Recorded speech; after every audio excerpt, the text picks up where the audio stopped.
स्वागत है आपका एक और नए वीडियो में जिसमें हम डिस्कस करने वाले हैं एंशिएंट हिस्ट्री से कुछ इंपॉर्टेंट क्वेश्चन जो कि आने वाले एग्जाम के लिए काफ़ी ज़्यादा इंपॉर्टेंट है। साथ ही साथ उससे रिलेटेड और भी सारी इंपॉर्टेंट चीज़ें को डिस्कस करेंगे इस वीडियो में। तो चलिए शुरू करते हैं इस वीडियो को। तो सबसे पहला क्वेश्चन जो हम लोगों के सामने वो है, हड़प्पा में एक उन्नत जल प्रबंधन का पता चलता है कहाँ से। तो हड़प्पा में बहुत सारी, हड़प्पा सभ्यता की जब खुदाई हुई तो उसमें बहुत सारी जगहें की बहुत सारी अलग अलग चीज़ें प्राप्त हुई। तो उनमें से कौन सी ऐसी जगह है जहाँ पे जल प्रबंधन प्रणाली का पता चलता है, जो कि बहुत ही सुचारू रूप से जल प्रबंधन प्रणाली, नाली थी वहाँ पे, जल निकासी की बहुत अच्छी व्यवस्था थी। तो इसका सही आंसर होगा धौलावीरा। धौलावीरा। साथ ही साथ इससे और भी ज़्यादा इम्पोर्टेंट क्वेश्चंस बन सकते हैं इस प्रकार के, जैसे कि क्वेश्चन बन सकता है कि घोड़े के साँच कहाँ से प्राप्त हुए। घोड़े यानी कि हॉर्स के साँच कहाँ से प्राप्त हुए, तो इसका आंसर होगा सूत्का गेंडोर। ठीक, ये आप ध्यान रखिएगा। साथ ही साथ कांस की बनी हुई नर्तकी की मूर्ति कहाँ से प्राप्त हुई, मोहनजोदड़ो। वृहद स्नानागार कहाँ से प्राप्त हुआ, मोहनजोदड़ो। तो ऐसे बहुत सारी इंपॉर्टेंट चीज़ें हैं, जैसे कि बंदरगाह। बंदरगाह ये कौन सी जगह थी हड़प्पा सभ्यता में, तो लोथल बंदरगाह थी। तो ये जितने भी इम्पॉर्टेंट जगह खोदी गई, आप एक लिस्ट मैं आपको पीडीएफ प्रोवाइड करा दूंगा, इसमें आप देख लीजिएगा, जो कि आने वाले एग्जाम में बहुत ज़्यादा इंपॉर्टेंट होते हैं। तो चलिए बढ़ते हैं अगले क्वेश्चन की तरफ। अगला क्वेश्चन है, हड़प्पा के काल का तांबे का रथ किस स्थान से पता। तो तांबे का रथ कहाँ से पता चलता है, यह है दायमाबाद, जो कि कहाँ पड़ता है, महाराष्ट्र में पड़ता है दायमाबाद। यहाँ से तांबे का रथ के साक्ष्य प्राप्त हुए कि उस टाइम में रथ चलते थे तांबे के रथ के। तो दायमाबाद, महाराष्ट्र। बढ़ते हैं अगले क्वेश्चन की तरफ। इसका सही आंसर देखिए दायमाबाद।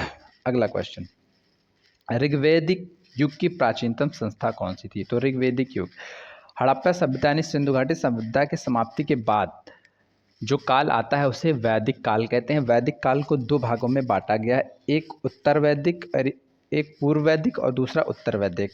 पूर्व वैदिक काल को ऋग्वैदिक युग भी कहते हैं, क्योंकि इस युग में ऋग्वेद की रचना हुई। बाकी के 3 वेदों की रचनाएं उत्तर वैदिक काल में हुई थी, उत्तर वैदिक काल में हुई थी। बाकी के 3 वेद कौन कौन से हैं, सामवेद, यजुर्वेद और अथर्ववेद। सामवेद में संगीत के बारे में है, यजुर्वेद में यज्ञ के बारे में है और अथर्ववेद में जादू, टोना टोटका आदि चीज़ों के बारे में वर्णन किया गया है। तो साथ साथ आप वैदिक पीरियड को भी पढ़ेंगे। ये किसके बाद दादा, सिंधु घाटी सभ्यता के जस्ट बाद जो काल है उसको वैदिक काल कहा गया। अगला क्वेश्चन है, इसका आंसर भी आप पहले ध्यान दीजिए, इसका आंसर विदत है। ये ऋग्वैदिक युग की सबसे प्राचीनतम संस्था थी। तो अगला क्वेश्चन है, व्रीहि शब्द किसके लिए प्रयुक्त हुआ है। तो व्रीहि शब्द एक संस्कृत भाषा का शब्द है जो कि प्रयुक्त हुआ है चावल के लिए। तो इसका सही आंसर होगा चावल। तो बढ़ते हैं अगले क्वेश्चन की तरफ। अगला क्वेश्चन है, प्राचीनतम व्याकरण अष्टाध्यायी के रचनाकार हैं। तो अष्टाध्यायी के जो रचनाकार हैं वो है पाणिनि। साथ ही साथ इसके साथ साथ जितने भी इम्पोर्टेंट बुक्स उस कालों में लिखी गई, प्राचीन भारत में लिखी गई, वो आप ध्यान रखिएगा। तो मैं कुछ आपके सामने डिस्कस करूँगा, आप लोग ध्यान से देखिएगा। देखिए, एक रचना है मृच्छ कटिकम, जिसके रचनाकार कौन हैं आप बताइएगा वीडियो को पॉज करके। इसके रचनाकार हैं शूद्रक। मुद्रा राक्षस, मुद्रा राक्षस, इसके रचनाकार कौन हैं, विशाखदत्त। पंचतंत्र, इसके रचनाकार कौन है, पंचतंत्र, इसके रचनाकार कौन है, विष्णु शर्मा। साथ ही साथ बताइए कल्हड़ की रचना कौन सी है, राज तरंगड़ी। साथ ही साथ आप लोग बताइए कि अर्थशास्त्र, इसके लेखक कौन है, कौटिल्य। साथ ही साथ आप बताइए कि अभिज्ञान शाकुंतलम, इसके रचनाकार कौन है, कालिदास। अभिज्ञान शाकुंतलम, इसके रचनाकार हैं कालिदास। तो जितने भी इम्पॉर्टेंट, और वात्स्यायन ने कौन सी प्रसिद्ध पुस्तक लिखी थी, कामसूत्र। तो जितने भी इम्पॉर्टेंट बुक्स हैं मैंने आपके सामने डिस्कस किया। और भी 2-4 बुक्स हैं जो कि मैं पीडीएफ में आपको प्रोवाइड कराऊंगा, इससे रिलेटेड जो भी इम्पॉर्टेंट बुक्स या जितने इम्पॉर्टेंट क्वेश्चंस हैं वो भी। तो चलिए बढ़ते हैं अगले क्वेश्चन की तरफ। अगला क्वेश्चन है, आदि काव्य की संज्ञा किसे दी जाती है। तो आदि काव्य की संज्ञा दी जाती है, बताइए किसे दी जाती है। आदि काव्य की संज्ञा दी जाती है रामायण को। रामायण जो कि भारत के हर एक घर में पाई जाने वाली सबसे ज़्यादा लोकप्रिय पुस्तक है, जिसको आदि काव्य कहा जाता है। इसके रचनाकार कौन थे, बहुत लोगों को कन्फ्यूज़न होगी कि इसके रचनाकार तुलसीदास हो सकते हैं। जी नहीं, तुलसीदास ने रामायण के रचनाकार वाल्मीकि जी थे। बल्कि तुलसीदास ने रामचरितमानस लिखा है। रामायण संस्कृत भाषा में लिखा गया एक महाकाव्य है, वहीं रामचरितमानस अवधी भाषा में लिखी गई है, तुलसीदास द्वारा कृत रचना है। अगला क्वेश्चन है, प्रथम मगध साम्राज्य का उत्कर्ष किस सदी में हुआ? प्रथम मगध साम्राज्य कौन सा था, पहले आपको ये जानना। हालांकि इसका आंसर होगा छठी सदी, शताब्दी नहीं सदी। और प्रथम मगध साम्राज्य था कौन? प्रथम मगध साम्राज्य था हर्यक वंश। हर्यक वंश के संस्थापक कौन थे? हर्यक वंश के संस्थापक थे बिंबिसार। बिंबिसार के पुत्र का नाम था अजातशत्रु। अजातशत्रु के पुत्र का नाम था उदयन। उदयन के बाद आया नागदशक, जो कि इस वंश का अंतिम संस्थापक था। हालांकि हर्यक वंश के पहले भी एक वंश की पुष्टि की जाती है जिसका नाम था बृहद्रथ वंश, जिसकिन इसका कोई ऐतिहासिक प्रमाण न होने के कारण इसको पहला साम्राज्य नहीं माना जाता है। इसका केवल पौराणिक प्रमाण है, पौराणिक चीज़ों में इसकी उल्लेख है, और हर्यक वंश का ऐतिहासिक प्रमाण है, इसलिए इसको पहला मगध साम्राज्य का वंश माना जाता है। और इसका उत्कर्ष जो है वो छठी सदी में हुआ। बिंबिसार ने इसकी राजधानी राजगीर रखी थी। बाद में इसके पुत्र अजातशत्रु के बाद जो आए उदयन, इन्होंने इसकी राजधानी पाटलिपुत्र स्थापित कर दी। तो चलिए बढ़ते हैं अगले क्वेश्चन इसकी तरफ। अगला क्वेश्चन है, अभिलेखीय साक्ष्य से प्रकट होता है कि नंद राजा के आदेश से एक नहर खोदी गई थी। तो कहाँ के अभिलेखीय साक्ष्य से प्रकट होता है कि नंद राजा के आदेश से एक नहर खोदी गई थी? कहाँ पे? तो बताइए। कलिंग। इसका आंसर क्या होगा? कलिंग। कलिंग, आधुनिक उड़ीसा को कलिंग कहते हैं। कलिंग का जिक्र आते ही आपके दिमाग में जरूर आता होगा, आपने नाम सुना होगा कलिंग का युद्ध। तो जो कलिंग का युद्ध है वो कब हुआ था? कलिंग का युद्ध कब हुआ था आप लोग कमेंट मार्क्स से बताएंगे। 261 ईसा पूर्व आपके सामने आंसर है, 269 ईसा पूर्व आपके सामने है, 305 ईसा पूर्व आपके सामने है ऑप्शन, और आपके सामने ऑप्शन है 326 ईसा पूर्व। आप बताइए कि इसमें कौन सा आंसर सही होगा, और साथ ही साथ जो आंसर गलत हो उसमें होने वाली महत्वपूर्ण घटनाओं को बताइए कि 305 में क्या महत्वपूर्ण हुआ था भारत के इतिहास में, 326 में क्या हुआ, या 269 में क्या हुआ, 261 में क्या हुआ, यह आप बताएंगे कमेंट बॉक्स में। बढ़ते हैं अगले क्वेश्चन की तरफ। पहला ईरानी शासक जिसने भारत के कुछ भाग को अपने अधीन किया था। ईरानी शासकों का भारत पे सबसे पहले आक्रमण हुआ था। ग्रीक आक्रमणकारी कौन था? ग्रीक से आया हुआ आक्रमणकारी था अलेक्जेंडर। उसने कब आक्रमण किया था? लगभग 305 ईसा पूर्व के आसपास आक्रमण किया था। लेकिन उसके पहले भी भारत पे आक्रमण हुआ, जो कि ईरान से आक्रमणकारी आए डेरियस प्रथम। डेरियस ने हिंदुस्तान पर आक्रमण किया और उसके कुछ भाग को, जो कि आधुनिक पाकिस्तान और हिंदुस्तान के पंजाब का जो हिस्सा है, उसके भाग को आक्रमण किया था, जो कि बाद में जब सिकंदर भारत में आया तब फिर वो हिस्सा ईरान पर आक्रमण करके उसने छुड़वाया, और बाद में सिकंदर भी वापस लौट गया। तो फिर वो हिस्सा बाद में सेल्यूकस निकेटर ने चंद्रगुप्त मौर्य को वापस दिया। यानी हिंदुकुश पर्वत के आसपास का हिस्सा और पंजाब का जो हिस्सा जो आजकल पाकिस्तान में पड़ता है, उस पर इसने आक्रमण करके कब्जा कर लिया था। डेरियस प्रथम। जी हाँ, इसका आंसर है डेरियस। तो बढ़ते हैं अगले क्वेश्चन की तरफ। अगला क्वेश्चन है, मगध के राजा अजातशत्रु का किस गणराज्य के साथ युद्ध रहा है? तो मगध के राजा अजातशत्रु, मैंने बताया था कि अजातशत्रु कौन था। अजातशत्रु जो था वो बिंबिसार का लड़का था।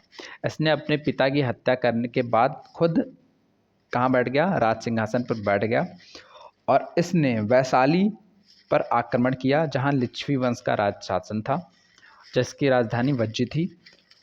और इसने जो आक्रमण किया उसके बाद उसमें विजय भी प्राप्त की। इसने मगध साम्राज्य को काफ़ी बढ़ाया। तो इसने का युद्ध किसके साथ था? वैशाली के साथ रहा है।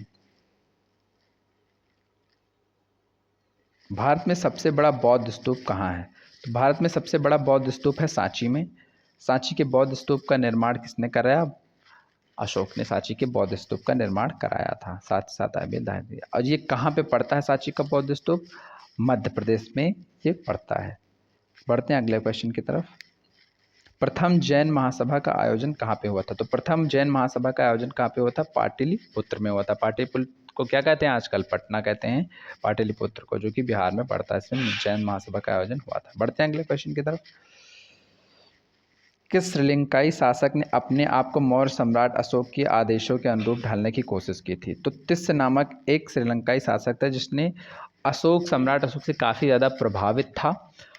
अशोक ने अपने धर्म का प्रचार प्रसार करवाने के लिए अपने पुत्र महेंद्र तथा अपनी पुत्री संघमित्रा को श्रीलंका भेजा, जिसके प्रभाव के कारण ही श्रीलंका में बौद्ध धर्म का प्रचार प्रसार हुआ और अशोक के बारे में वहाँ के लोगों को बहुत ज़्यादा जानकारी मिली। उसी से प्रभावित होकर तिस नामक राजा ने अशोक के आदर्शों के अनुरूप अपने आप को ढालने की कोशिश की। तो बौद्ध धर्म के प्रचार प्रसार में अशोक का बहुत बड़ा योगदान रहा। किस जैन ग्रंथ में चंद्रगुप्त मौर्य के जैन धर्म अपनाने का उल्लेख मिलता है? तो परिशिष्ट पर्वन नामक एक जैन धर्म ग्रंथ है जिसमें उल्लेख किया गया चंद्रगुप्त मौर्य ने लास्ट टाइम पे जैन धर्म को अपना लिया था। अच्छा, चंद्रगुप्त मौर्य मौर्य वंश का संस्थापक था, ये आप जानिए। साथ ही साथ ये चीज़ आप बताइएगी कि चंद्रगुप्त मौर्य जो है उसकी मृत्यु कहाँ पे हुई थी? चंद्रगुप्त मौर्य की मृत्यु कर्नाटक के श्रवणबेलगोला में हुई थी। कहाँ पे हुई थी? कर्नाटक के श्रवणबेलगोला में उसकी मृत्यु। उन्होंने अंतिम समय जैन धर्म अपना लिया था और वहीं पे जाकर उसकी मृत्यु हो गई थी। अगला क्वेश्चन, भारतीय लिखने की कला नहीं जानते हैं, यह किसकी उक्ति है? एक लेखक आया था, विदेशी लेखक था, यूनानी था, वो भारत में आया, उसने बताया कि भारत लिखने की कला नहीं जानते हैं। ये किसकी उक्ति है? ये चंद्रगुप्त मौर्य के दरबार में मेगस्थनीज नामक यूनानी लेखक आया था, यात्री था, जिसने एक पुस्तक लिखी थी जिसका क्या नाम है? इंडिका। उसने बताया कि भारतीय लिखने की कला नहीं जानते हैं। उसने भारत के बारे में बहुत कुछ लिखा और ख़ासकर चंद्रगुप्त मौर्य के शासन की बहुत प्रशंसा की। तो मेगस्थनीज, जिसकी पुस्तक का क्या नाम है? इंडिका, उसने भारतीय को लिखने की कला नहीं जानते हैं ये कहा। अशोक द्वारा कलिंग पर चढ़ाई की जाने वाले का सबसे महत्वपूर्ण स्रोत कौन सा है? यानी कि कहाँ से पता चला कि अशोक ने कलिंग पर चढ़ाई की थी? तो अशोक ने बहुत सारे अभिलेख लिखवाए थे, उसमें से एक था 13वां उसका बृहद शिलालेख, जिसमें उसके कलिंग विजय का वर्णन किया गया है। बढ़ते हैं अगले क्वेश्चन की तरफ। कौन सी घोषणा युद्ध और हिंसा के प्रति अशोक को आंतरिक दुख को स्पष्ट करता है? तो कलिंग का पृथक शिलालेख, यानी कलिंग के शिलालेख में के बाद अशोक का हृदय परिवर्तन हुआ, क्योंकि इस युद्ध में, ये भारत के इतिहास के सबसे भीषण युद्धों में से एक माना जाता है जिसमें बहुत ज़्यादा नरसंहार हुआ। तो अशोक को इस युद्ध के बाद से हृदय परिवर्तन हो गया। उसके बाद उसने बौद्ध धर्म अपना लिया और उसने फिर कभी ना हथियार उठाने की शपथ ले लिया। तो कलिंग के युद्ध से अशोक का हृदय परिवर्तन हो गया। बढ़ते हैं अगले क्वेश्चन की तरफ। अगला क्वेश्चन है, किस वंश के शासकों ने मंदिरों एवं ब्राह्मणों को सबसे अधिक ग्राम अनुदान दिया? तो मंदिरों एवं ब्राह्मणों को सबसे अधिक ग्राम अनुदान देने वाला शासक था गुप्त वंश। गुप्त वंश में सबसे ज़्यादा मंदिरों को दान दिया गया। गुप्त वंश का संस्थापक कौन था? श्रीगुप्त गुप्त वंश का संस्थापक था। हालांकि इसका वास्तविक संस्थापक चंद्रगुप्त प्रथम को माना जाता है। पढ़ते हैं अगले क्वेश्चन की तरफ। अगला क्वेश्चन है, दिल्ली के मेहरौली के कुव्वत उल इस्लाम मस्जिद के प्रांगण में स्थित लौ स्तंभ किसकी स्मृति में है? किसकी स्मृति में ये बना हुआ है? तो ये चंद्रगुप्त मौर्य की स्मृति में लौ स्तंभ बना हुआ है, जो कि दिल्ली में लौ बना है, कुतुब मीनार के आसपास ये बना हुआ है। बढ़ते हैं अगले क्वेश्चन की तरफ। सोने के सर्वाधिक सिक्के किस काल में जारी किए? तो सोने के सर्वाधिक सिक्के जो जारी किए वो गुप्त काल में जारी किए गए, क्योंकि गुप्त काल को भारतीय इतिहास का स्वर्ण युग कहा जाता है। इस काल में भारत ने हर क्षेत्र में बहुत ही अच्छी प्रगति की थी और इसमें सोने के सर्वाधिक सिक्के इसी काल में जारी किए गए थे। वर्धन वंश की राजधानी थानेश्वर किस प्रदेश में स्थित है? तो थानेश्वर हरियाणा में स्थित है। हर्षवर्धन ने थानेश्वर से राजधानी कन्नौज में स्थापित कर दी थी। ये देखिए थानेश्वर कहाँ पे? हरियाणा में स्थित है। बढ़ते हैं अगले क्वेश्चन की तरफ। कौन वर्धन वंश की राजधानी थानेश्वर से कन्नौज ले गया? तो हर्षवर्धन इस वंश का एक बहुत ही महान शासक था जिसने अपनी राजधानी थानेश्वर से कन्नौज लेकर गया और यह हर साल प्रयागराज में दान करता था। ये बहुत ही महान शासक रहा है वर्धन वंश का। बढ़ते हैं अगले क्वेश्चन की तरफ। मानव द्वारा सर्वप्रथम प्रयुक्त धातु था, तो मानव द्वारा सर्वप्रथम प्रयुक्त धातु था तांबा। अगला क्वेश्चन है, कन्नौज को सर्वप्रथम महत्व देने वाला मौखरी वंश था, जिसने कन्नौज को काफ़ी महत्व दी, क्योंकि ये काफ़ी उपजाऊ क्षेत्र था। इसने इसकी उपजाऊपन को पहचाना, तो इसने सबसे ज़्यादा महत्व सबसे पहले दी। अगला क्वेश्चन,